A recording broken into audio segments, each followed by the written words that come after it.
एगो पत्नी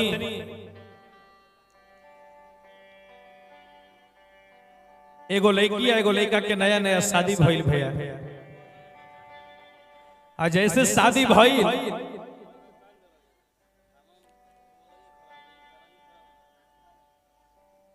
शादी के ठीक 2-4 दिन के बाद उनकर पति प्रदेश चल गए। जब प्रदेश चल गए तो ढेर दिन बीत गई, लेकिन वो लौट के घरे ना अले नीतीश भैया।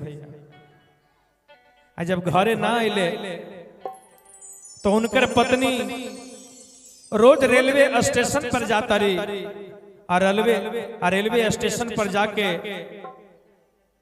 रोज रेलगाड़ी के देखता रही आ कहता रही, आंख में आंसू लेके रोवता रही आ कहता रही, और कहाँ लेके चली गेले पियवा के रेलिया, चिट्ठियों न कोनो संदेश, रामा चिट्ठियों न कोनो संदेश।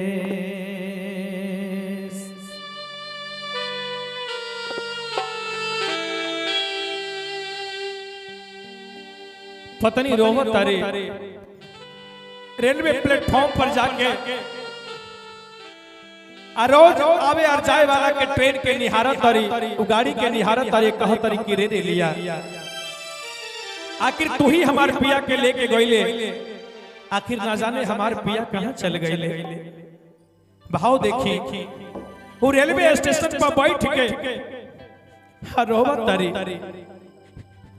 अरे कहाँ लेके चली गेले पियवा के रेलिया, चिट्ठियों न कोनो संदेश।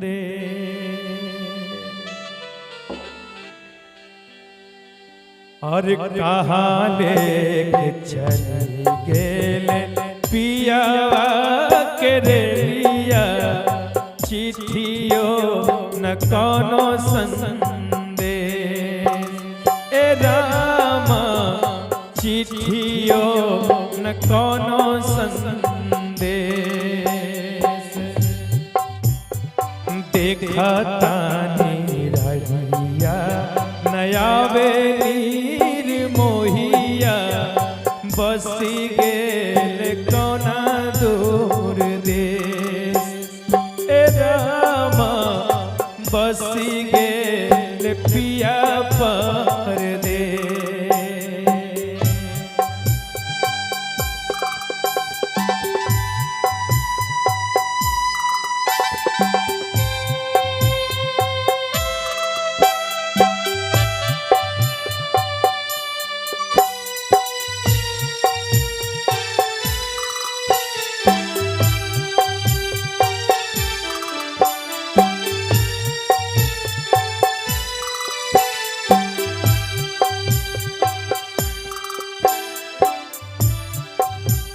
रोवत तारी हसिसका सहरी कहत तारी कि रे लिया,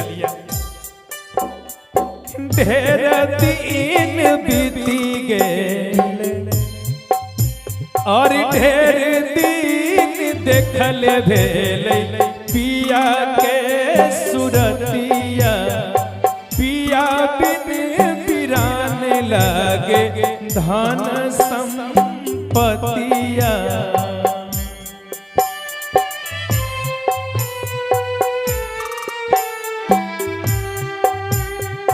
ढेर दिन बीती गेल देखले सुरतिया, पिया बिन बिरान लागे धन संपतिया। पति पत्नी हरदम साथ रहना चाहिए, देते रहे हमरा उपदेश, रामा चली गेल पिया परदेश।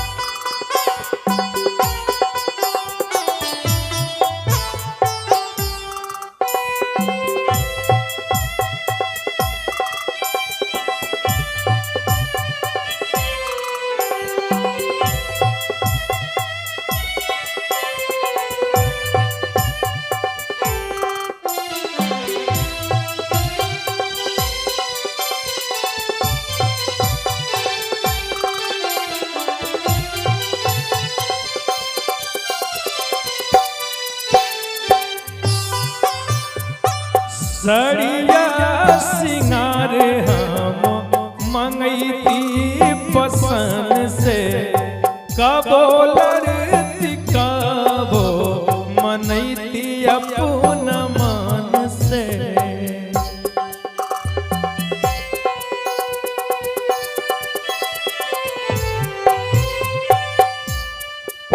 भैया हो एक बार उनका के समझा देना, अब कौनो संदेश कौनो मैसेज उनका लगे पहुंचा दा। सड़िया सिंगार हम मंगैती पसंद से कबो लड़ती कबो मनैती अपन मन से। बालक पिया सपना में अइले धरी के उजोगिया के भेष। ए रामा बसी गेल पिया परदेस। ए रामा बसी गेल पिया परदेस।